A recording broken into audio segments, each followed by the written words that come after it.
Straight up Tennessee family. It is Wednesday, and y'all know what that means, man. It's the midweek chat. It's your boy Ruck in the building, and boy, do we have a show tonight. Joey Aguilar is your starting quarterback of the Tennessee Volunteers. What does this mean for Tennessee? What does this mean for the offense? What does this mean for Joey Aguilar himself?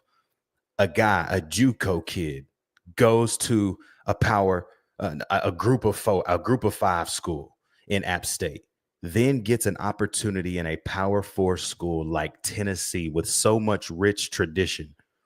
What can we expect from Joey Aguilar as the Volunteers?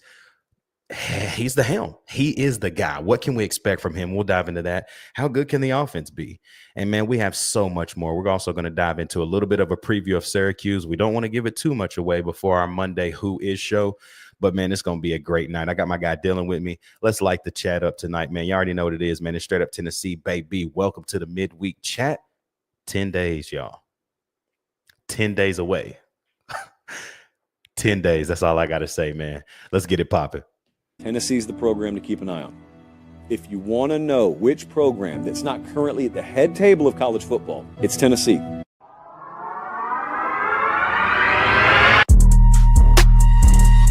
Meshack's got to go. A fire! Fire! Wins it! July Meshack wins it!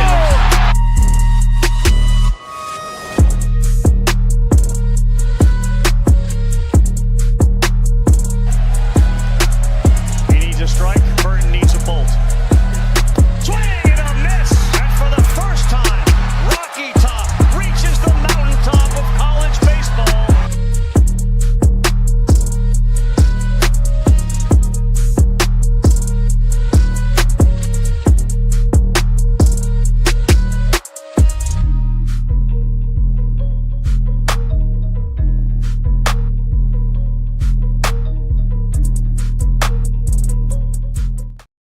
What's good? What's good? What's good? Straight up Tennessee family. It's your boy Ruck in the building, joined by my guy Dylan, man. You already know what to do, man. It's the top of the show. Like, comment, subscribe, and join that thing. We are currently on a soaring moment in our Discord channel, getting more and more people joined, getting more and more people ready to go for the 2025 season. If you want to be a part of that, all you got to do is join the channel, man. Hit that join button right below the stream. Hop on in here, be a part of the Straight Up Tennessee family.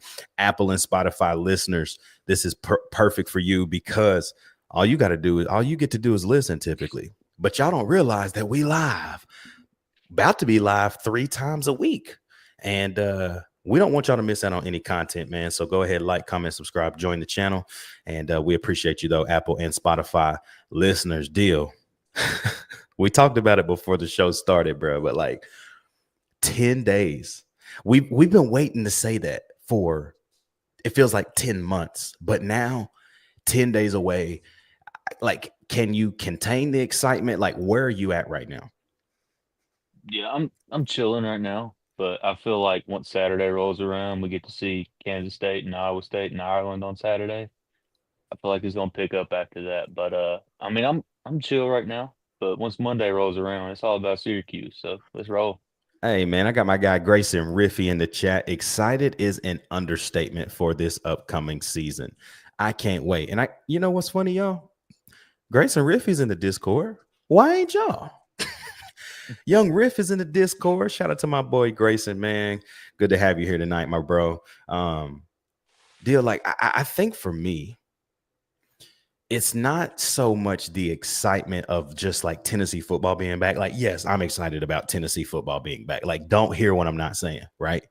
But I think for me personally, why I'm so excited for this season is because, dude, there are so many unknowns with this football team. Like, but there's as many unknowns as there are. Like, we can match that up with things that we know. Like, we know the defensive line gonna be great. We know the defensive back room is solid. I'm not truly worried about special teams that much, although we will miss Mike Eckler a ton just from his energy. But I'm not worried about special teams with how they replace the position. But the unknowns is how are these young guys on the offensive side of the football going to respond? Like, how good is Mike Matthews? We know you're a 5-star, but we also saw 2 5-stars last year in Ryan Williams and Jeremiah Smith.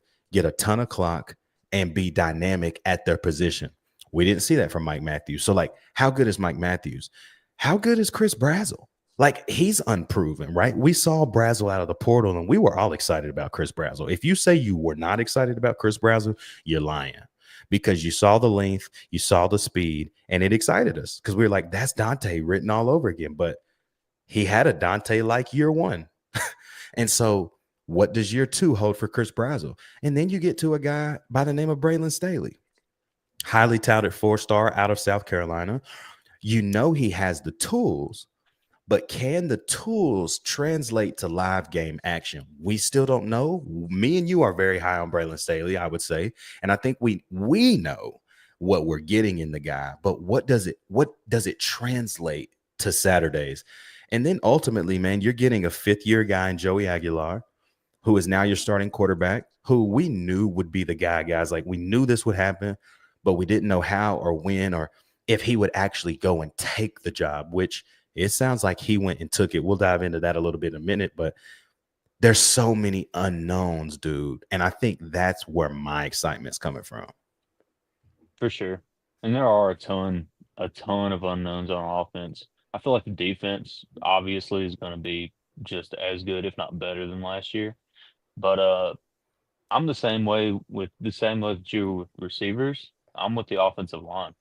We just have so many pieces now that I want to see how that gels together, and if our starters are going to stay our starters.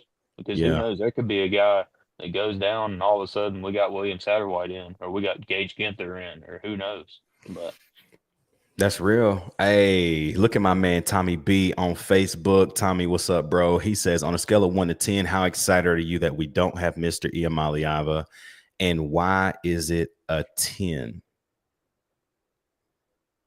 I'm about 8.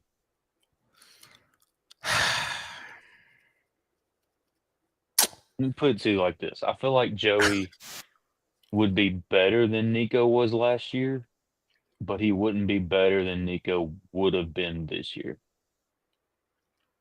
There's a part of that I do agree with, because like Heupel's quarterbacks in history have always performed better in year 2, right? And I need people to go back, because a lot of people always say, well, Joe Milton was there 3 years. Yes, but he really only played 1 year.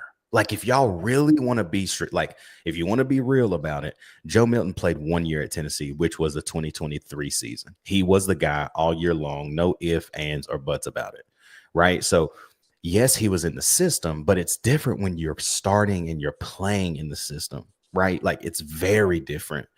And so that's why I do think Nico would have made a huge jump in 25. I think that he would have had a little bit more reign of the offense, but just from everything that we've heard, it's just Nico was hella talented, bro. He had everything. He had the arm, he had the legs, he had the body, he had the mechanics. But the one thing that he just couldn't get was he couldn't understand reads and protection and stuff on the fly. How fast we needed him to process, he couldn't do it.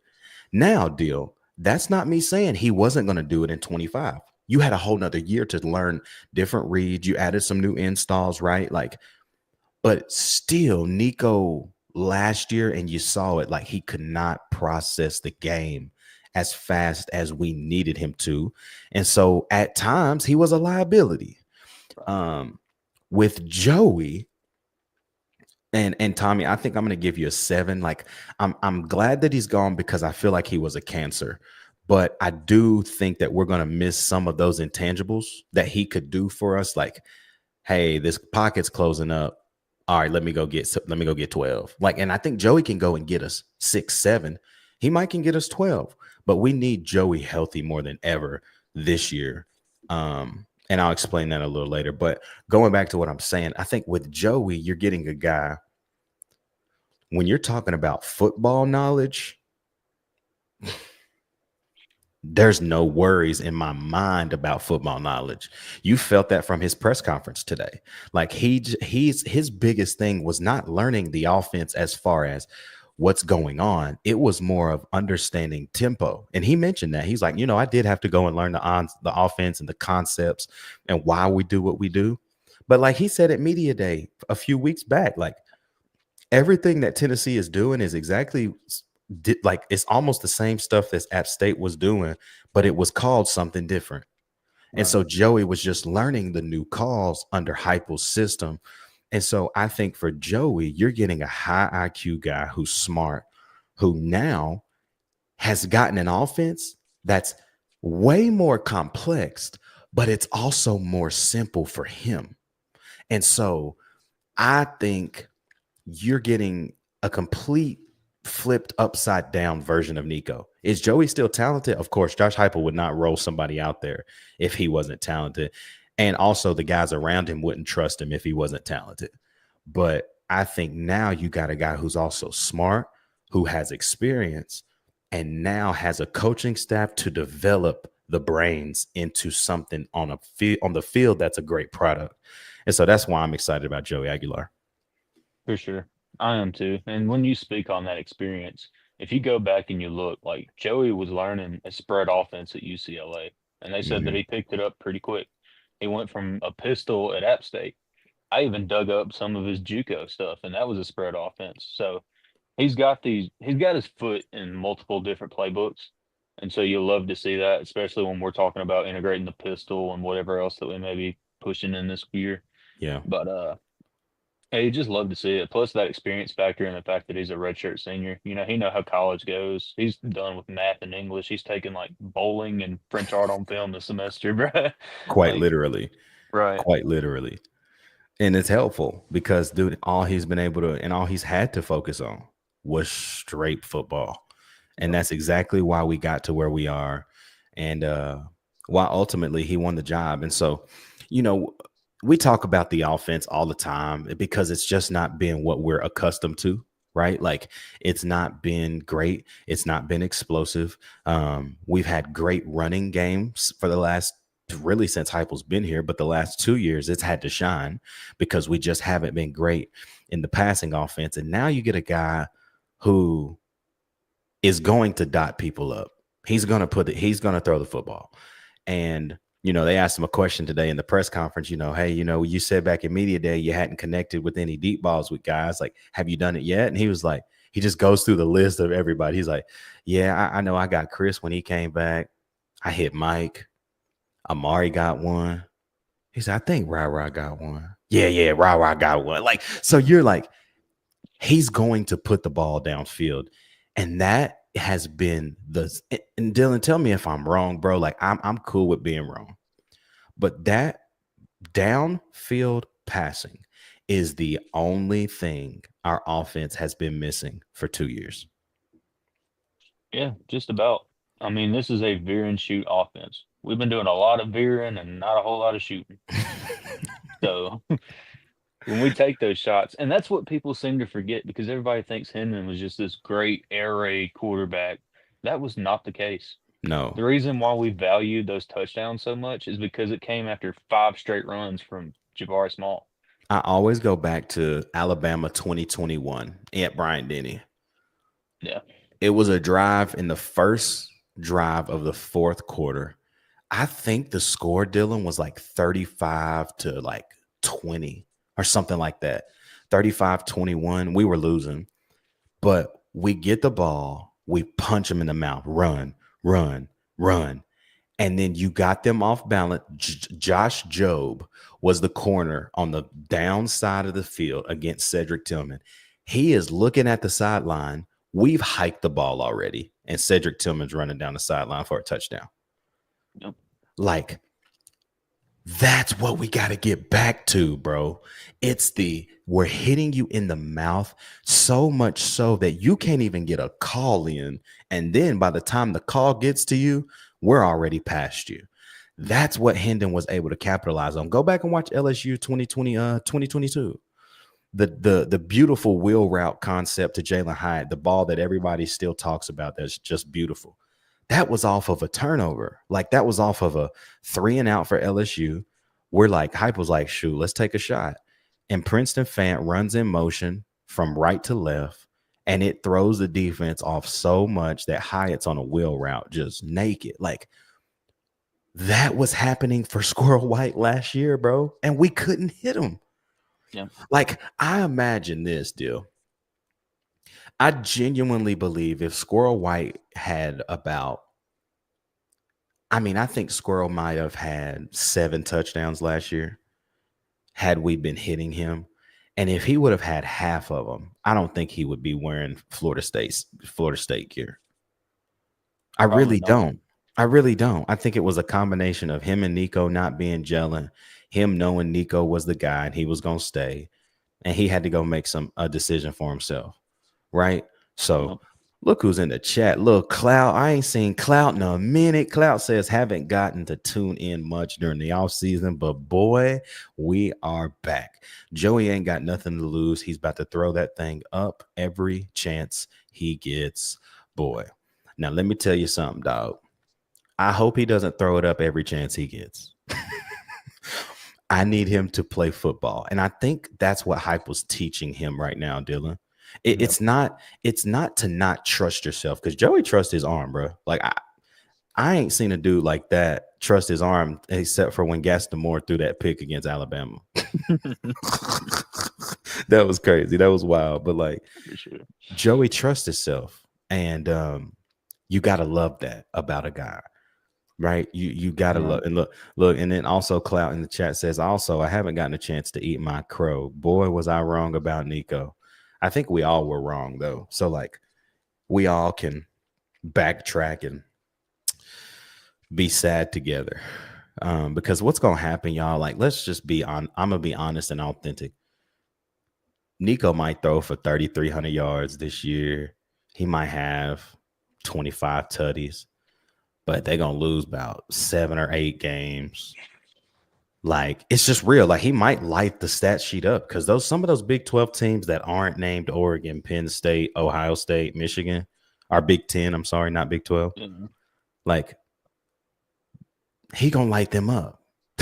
But their defense is so bad. Like, it doesn't matter. Like, he could light them up and get us all get UCLA all the way down the field, and they just can't punch it in because, you know what I mean? So I do see a world where he lights it up in the Big 10, but I think against the better teams, it's going to be same old Nico.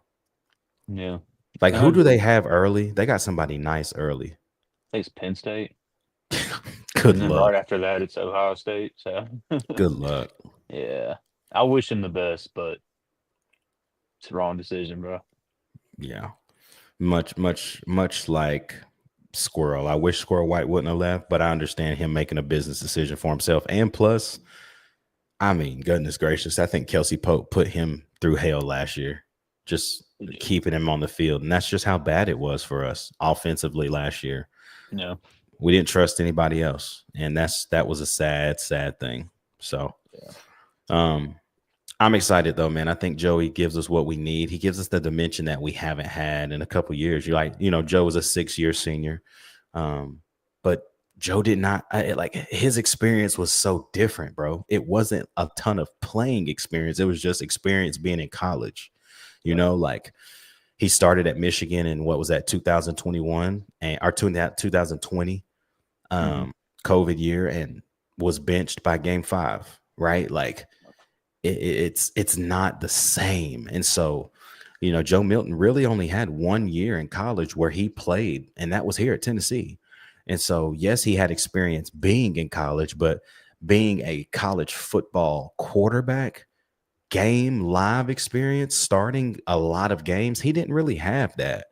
And Joey's got that, man. And I'm telling y'all this. I say this all the time. I've said this on the show multiple times because I genuinely believe it. There are 2 positions on the football field where experience triumphs talent: center and quarterback.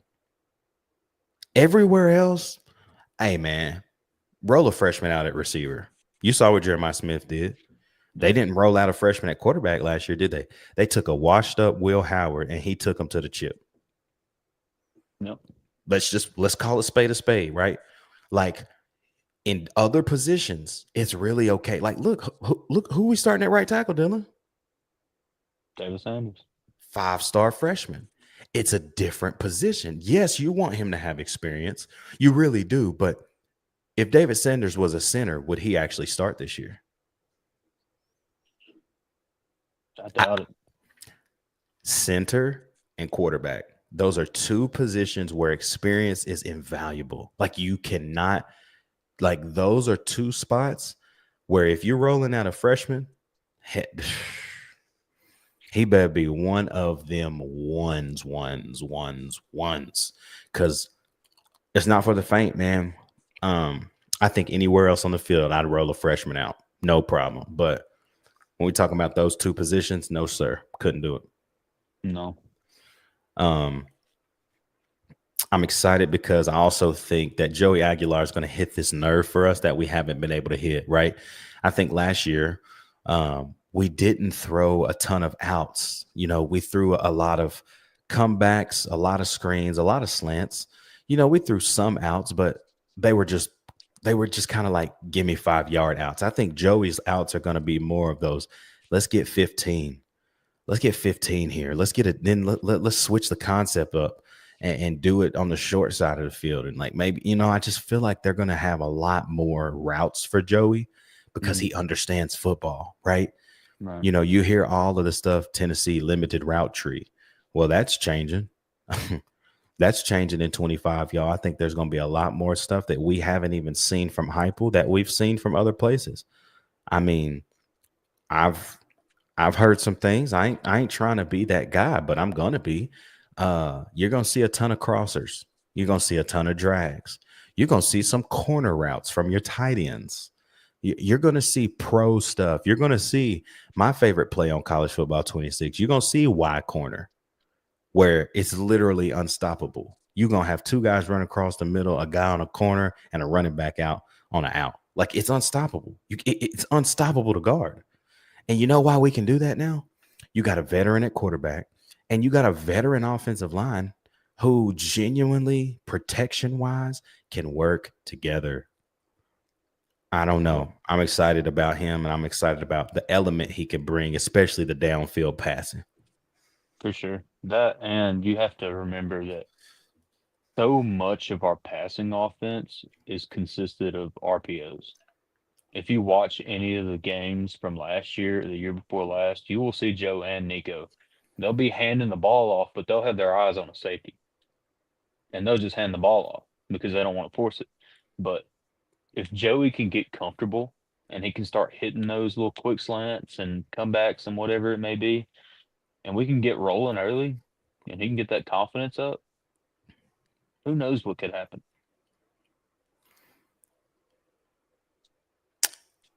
Do you think there's a world where someone we're not thinking about becomes the go-to for Joey? Like, we know he's built great rapport with Miles Kisselman, but he's also built great rapport with Ethan Davis. Ethan Davis was very confident in his interview today, just saying that he knows that there are a lot of question marks beside his name, and it won't be like that after 2025, right? And I didn't even realize this, man. Like, Tennessee didn't even go after another tight end in the portal because they believed in Ethan Davis enough to, like, for him to get to where he needed to get. He came into Tennessee his freshman year at 210. He's at 250 now, on a different world, ready to go play football. I mean, look, he made some plays for us last year, but I think now, dude, when you see 12 personnel, it's going to be a lot of Ethan Davis and Miles Kisselman. And so I really think there's a world where those tight ends, man, might have more catches and receptions, or more catches, not receptions, are the same thing, but more catches and yards than our receivers. There is a true world where that happens this year. Yeah, I mean, it happened last year. Miles Kitselman was our leading receiver last year, but you speak on Kitselman and Davis, but people forget that we got two freshmen right behind them that are just as good as them. I mean, and pretty much carbon copies of each other too. Jack Van Doorslayer is like Miles Kitselman 2.0. Same way with Deshaun Bram and Ethan Davis. We have Literally. we have like a formula that we're following at tight end. And if we can just keep those two guys, and if one of them goes down, just throw the other one in. Yeah, got something in the chat right here. Lil Clout says, I think the Joey Kisselman Davis connection is going to be underrated. Yeah, because and you want me to tell you why I think that those two guys and Joey are going to really kind of hit it off this year. It's not because they're spending time together off the field, but I think early in the year, we're going to have to run a lot of 12 because we want to keep our receivers healthy at this point, right? And you feel better about your depth at tight end than you do receiver, right? So I genuinely think you're going to see a lot of 12 early. But I think, once you get a little mid to late in the season, they'll start getting more into that 11 personnel. And I mean, listen, y'all, we're going to run 11. Okay. We're going to run 11 personnel. Like it is what it is.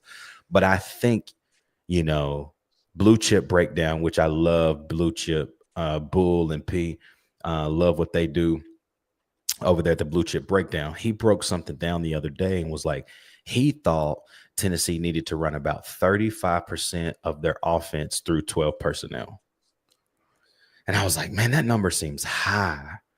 But honestly, if we're just going to run it at you, why not? Because last year we lined up in 12 and they couldn't stop it. Mm-mm.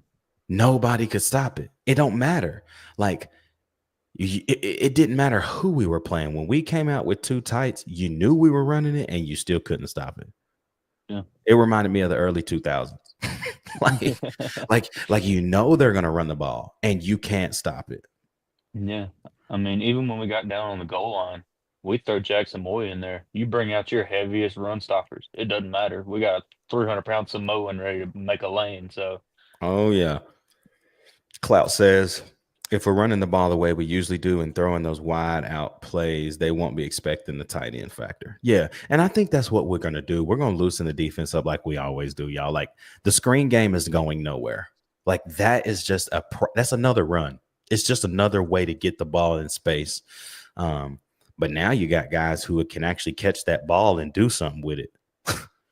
Okay. Yep. That's what you don't know. Like, give Mike Matthews a RPO screen like that, like in a bunch set, and let's see what happens. I promise you, something can happen. Same with Braylon Staley, Brad Jackson. Like, give him the ball in space. You actually have guys who can make something happen now. So, they're like overarching, bro.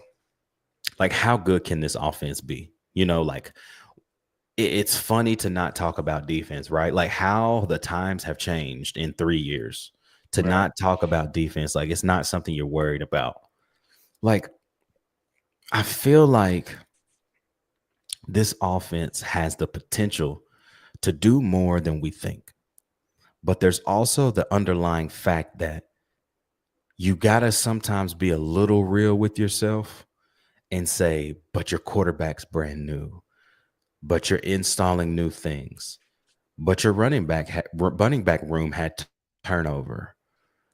Your offensive line had turned. Like, this is a completely different offense. I mean, like, I think we're returning what? 2 starters? Three starters?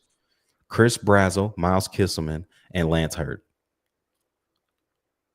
Yeah, I mean, if you wanted to count Bishop, maybe. But not a starter. He wasn't a starter. Well, yeah.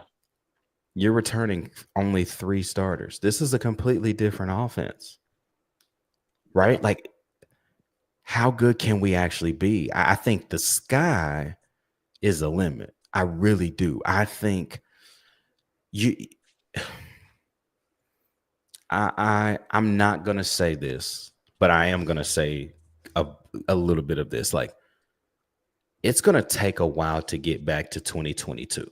I need people to know that. That may never happen again for us. Not the fact, not the explosiveness, but just how things were, bro. Like, it was just different. Yeah. And maybe it was because we'd never seen that in orange and white before. I think this year we can get a really dang near close version of it, though. Yeah, I'm on board with that because a lot of what made 2022 so great was just efficiency. We made the plays that were there. We didn't do anything too crazy half the time. We just took what the defense gave us. And it wasn't our fault that half the time what the defense gave us was Jalen Hyatt 60 yards downfield. So, but it's gonna be hard to be worse than we were last year. Bro. So, I mean, how many games did where we had no points after half? So, as long as we can take a step forward, we're gonna be cool because the defense is gonna get us there one way or another. I agree. I agree with that. I think that we've got enough defensively because if the defense won us that many games last year and our offense was that bad, what could we do with 10% more on offense? Right. Because I feel like we already got 10% more just based off of Joey's knowledge of football. So if he can give me another 5 or 10, we're good. We're Right. good. We're good. Because, dude, we got shots. There's going to be shots against Syracuse. They're going to be open. I can promise you. We got to hit and execute. We got to hit and execute. It's that simple. You know, kind of changing pace a little bit. I'm so confused why people expect the university to continue to recruit at a high level, get the best players in every sport, and not pay more to have that happen, right? I know if you guys don't know what I'm talking about, Tennessee Athletics released, I guess it was Monday evening, that the ticket prices for football were raising in 2026 for the 2026-2027 season. I think that you can expect another one, probably 27, 28. Like I can see this keep going incrementally until they just hit a place where, all right, the economy settles and we can stick to this. And I think people need to understand that as the economy inflates, the things that support it have to inflate as well. And this is just a byproduct of it, bro. Like it's another thing that we've been increasing since 2023, you know. It's gonna keep going, and you got to kind of suck it up and just pay for it if you want to be a part, because guess what, y'all, if you don't want to play, if you don't want to pay, there's 27,000 other people that will. Yep. 27,000. Yeah. It's insane. But I mean, that's just the way that the economy is. I mean, anybody that's went grocery shopping in the past year can tell you that inflation is out of control. But it's the same way with football, man. I'm staring at $700 right now to go to Oklahoma, debating whether or not if I want to pull that trigger or not. But Now, deal, if you pulling up, we gotta get up on one night. You feel me? you know I got you. We But gotta go. We gotta get together, brethren. for sure. But it sucks. But you got to remember that it's not just going to football. It's going to Vitello. It's going to Barnes. It's going to the soccer team. That money's getting spread out. So you can't complain about, oh, we missed the playoffs. I ain't going. I ain't paying a talent fee, whatever. When Tony Vitello's over there winning rings, when Rick Barnes is getting you to the Sweet 16 religiously, Yep. you can't And you do just that. brought in a 5-star, Nate Ament. Like, you want more of those guys? Yeah. Keep paying. Right. I mean, Tennessee basketball sold out for the 3rd straight year. Yeah. And it's gonna be So- TV this year, bro. It's gonna be pure Oh, yeah. cinema. Oh, yeah. We sold out Duke in what, 3 minutes after tickets went live? Well, what's funny is I got my tickets during the pre-sale, and when I was on the pre-sale, as soon as I got in, there were no lower level tickets available. So I'm in the middle, like 200 level terrace, and I clicked on one of the 200 level terrace. I'm going to check out, and I was like, let me go back. I went back, them joints was gone. So I had to go and just go back in and click one, and I got to the terrace level. But yeah, so by the time they opened, I mean, I bet you there was maybe 500 seats left by the time it got to the public, and everybody up there in the nosebleeds now. But that's cinema, bro. Like, when did you ever get Duke in Knoxville? Right. What? Yeah. That's crazy. That's amazing. Like, of course we want to pay for that. Like, and it wasn't crazy because it's an exhibition. I mean, we got 4 tickets for like $189. That ain't bad at all. Nah, that's a W. Yeah. Yeah, that's fire. Let's see. A little clout in the chat said it's only expected when you start performing at the level we are. That goes for all sports, not just football. Yep, that's real. That's real, bro. That's 100% real. So, Dill, let's go ahead and dive into this. Actually, before we dive into the Syracuse preview, obviously yesterday, Savion Hyder committed to Michigan. This was painful, man. That one was really painful for me. I thought we had a shot. I thought that we had an opportunity, and it just kind of fell apart. I thought we had an opportunity, and I think Vol Nation thought we had an opportunity, but his family, man, kudos to Savion Hyder's family for really keeping this close to their chest. I think they protected that young man throughout this recruiting process, and he did it the right way. And I can't be mad at him. All I can say is, have an incredible time losing to Ohio State and, not going to the playoff. So, yeah, it's kind of crazy that he went to a school that just had a 5-star running back go undrafted when we've been chucking 3-star running backs in the league like it's nothing. But see, that's the thing about us. I think that's the thing that made this okay for Tennessee, because we have been putting 3 stars in the NFL.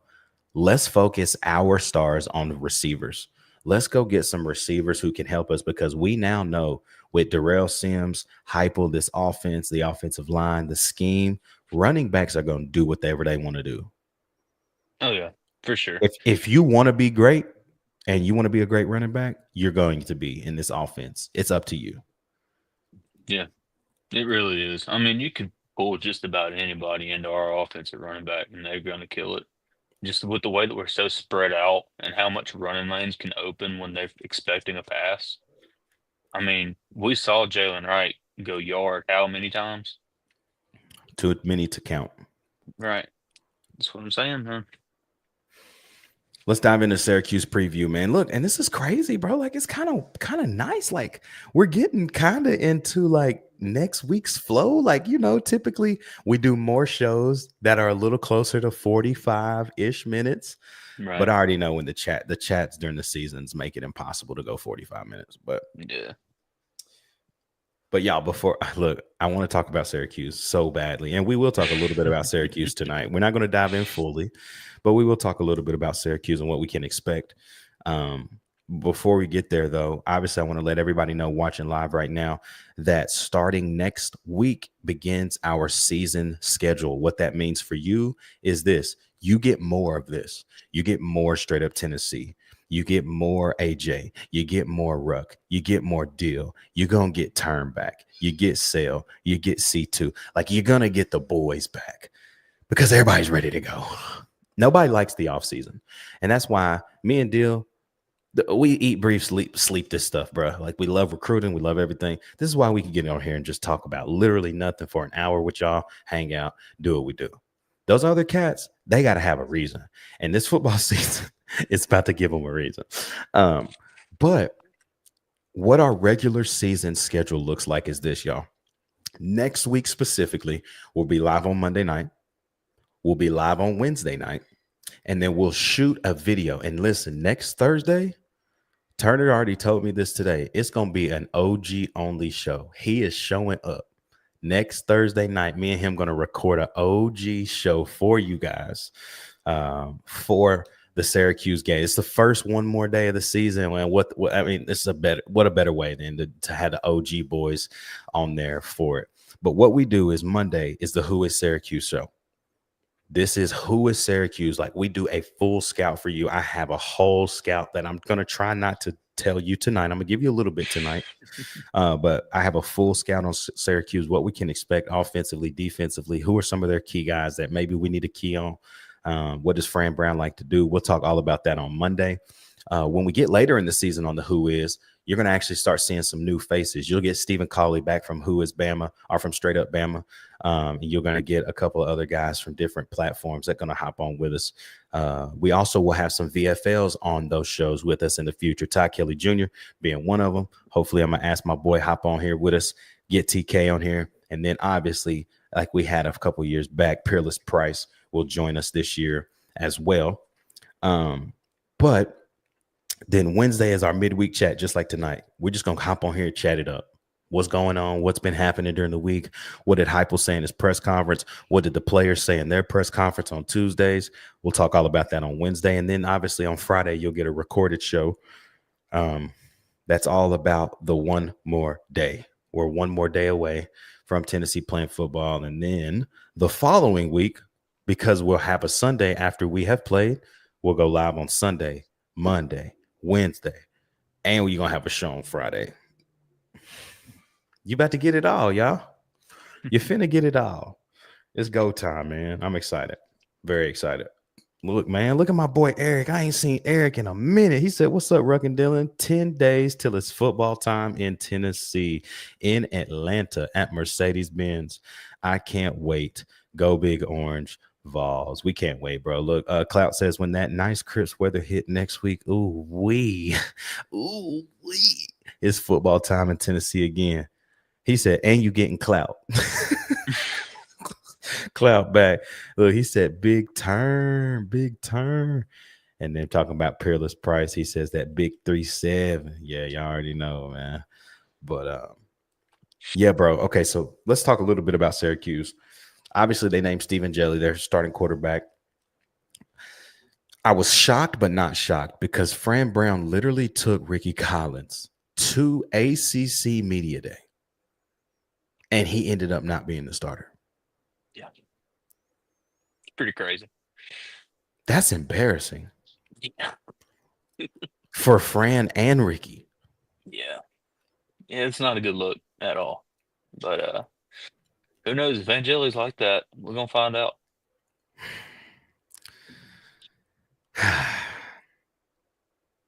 Victim number one.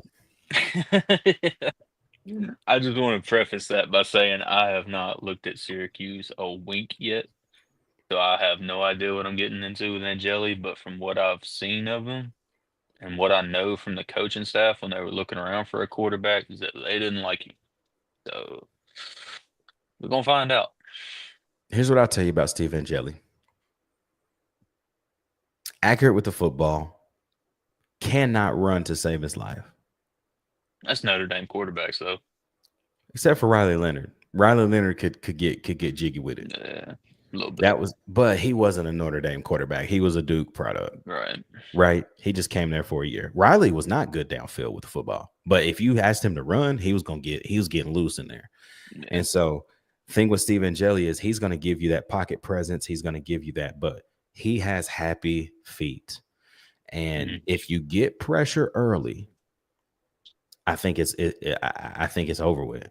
I have a feeling that this could look a little bit like NC State from last year, because Grayson McCall was all time, man. Coastal Carolina, Grayson McCall, he was the leading passer in NCAA FBS. And then what happened? That's all I'm gonna say about that. Defensively, I will tell y'all this right now. Tennessee has not a thing to worry about defensively with Syracuse. They were the worst defense in the ACC last year. I mean, this is behind Wake, like you name it. They were not good. That's not a good defense. You look at what they did. You know, they have a great guy in their secondary. I'll talk a little bit more about him on Monday, but they don't have a lick of guys that can guard any one of our receivers. And these are receivers that I'm talking about that we know that they're not even proven, and they don't have a guy that can guard one of them. This should tell you all you need to know. Defensively, there's nothing to worry about. Offensively, obviously they got the transfer from Texas, then Washington, and Jonte Cook. He's a dog. Let's call a spade a spade. He is their KC Concepcion. Yep. But what did we do to him? Neutralize. We will. Rodney Garner will find a way to put Dominic Bailey on something out there when they start trying to run RPOs to him to kill him one time, and they're gonna stop that. Yep. And then Tim Banks is gonna do what he does. If he does start to get some, they start to get him in space and get him open, Tim Banks gonna handle that. I'm not worried about that. I think other than him, guys, there's a whole lot more that I want to dive into, but just know this game could look really similar to NC State in 2024, and it also could look really similar to Pittsburgh in 2022. It all depends on what version of us rolls on the field. If we roll out there, no fear, and we just lighten them up, oh, y'all, we leaving at halftime. Like, we out at half. We out at half. But if we let them stick around and play for a little while, at the end of the day, Tennessee still will prevail because the defense is just going to wear on them, man. They do not have as much depth as we do. That is the biggest thing. And so we'll talk, obviously, a whole lot more about Syracuse on Monday, but I just had to give y'all a little preview to get you kind of excited because, y'all, we're 10 days away, man. Like, it's really here. Clout says in the chat, perfect game to set our momentum for the season. I agree with that. And Dylan, you tell me your thoughts, man. I've been thinking about this game. The line right now is 50.5 as far as the over under, and the line is sitting still at 14.5 on most betting sites. I would definitely take the 14.5. I don't know about the over under though. 50 seems wild, but if Tennessee's back, then that's definitely gonna happen. Yeah, I would take the under on that, on 50, because there's just so much new moving parts for us, and then plus you got to factor in our defense versus their offense. I feel like this could be a slugfest, and then we just pull away in the third quarter once we start getting some of that chemistry together. But I feel like this is a game that we should win, and win pretty handedly. I don't want to get too deep into it, but they do have weapons, but I feel like we got more. Nope, that's exactly how I feel. That's the exact same way I feel. They got weapons for the ACC. It's different. That's all I got to tell you. Yeah. It's different. There's levels to this. You see what I'm saying? Right. But y'all, man, listen, we're going to wrap up tonight because guess what? I can't give you the full reveal. I can't give you the full, so who is Syracuse? But what I can tell you is that Monday night, it is mother freaking game week. It is.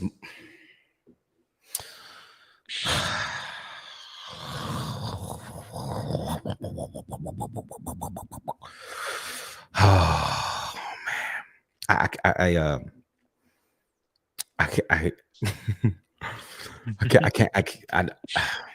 I don't have words, y'all. I don't have words. It's game week on Monday, and we will be live Monday 8:30 p.m. for the Who Is Syracuse show. This is our week number 1 Who Is episode. We're going to dive into the Syracuse Orange, everything they possess, and how Tennessee can attack this. We're going to give you 5 keys to a Tennessee win that night as well. It's a something new thing that we're going to start adding. 5 keys to a Tennessee win versus each team that we play this year, and that's going to happen on Monday during the Who Is show. Y'all, it's game week, man. Hypo meets with the media on Monday too, so that's going to be all of Monday's show. Is Who Is Syracuse and Hypo's presser opening the conference, are opening the 2025 college football season. So get your popcorn ready, y'all. It's almost time. Sleep nice. Sleep really good because it's going to be like Christmas. You hear me? Eric Jones in the building says, have a good night, Ruck and Dylan. Go Vols. Yes, sir. Thank you, bro. Syracuse orange. Throw up. Absolutely. 151C is the only right orange. Yeah, we'll show them. We'll show them. We'll teach them when we get there. We'll teach them the chants. We'll teach them Rocky Top. They're going to be wanting to sing it by the time it's over anyway. So, but y'all, man, we can't wait, man. We'll be back on Monday. Dill, you got anything, bro, before we wrap tonight? 10 more days. Let's ride. Hey, you man. got me hyped, bro. Let's go, bro. I'm ready to hit somebody. We ain't even hit, bro. Well, we better be hitting the nearest pillow. You hear on top? You might be. I might go get a lift in right now. Hey, y'all, look. Y'all see where I'm gonna be. Yes, sir. You see where I'm gonna be at. Hey. Y'all, I'll see y'all on Monday, man. Before I stay on here and just talk about how I can't wait to see y'all on Monday for game week, man. Joey Aguilar, your starting quarterback. How good will this offense be? Well, only time will tell, man. 10 days will tell. So, y'all, I can't wait to be back with y'all Monday. Going to be a fun night. Until then, though, for my guy Dylan, it's your boy Ruck in the building, y'all. And y'all already know what it is, man. It's straight up Tennessee, baby. We'll see you live on Monday for the Who Is. Let's go, man. We'll see you live Monday for the Who Is Syracuse show. We out.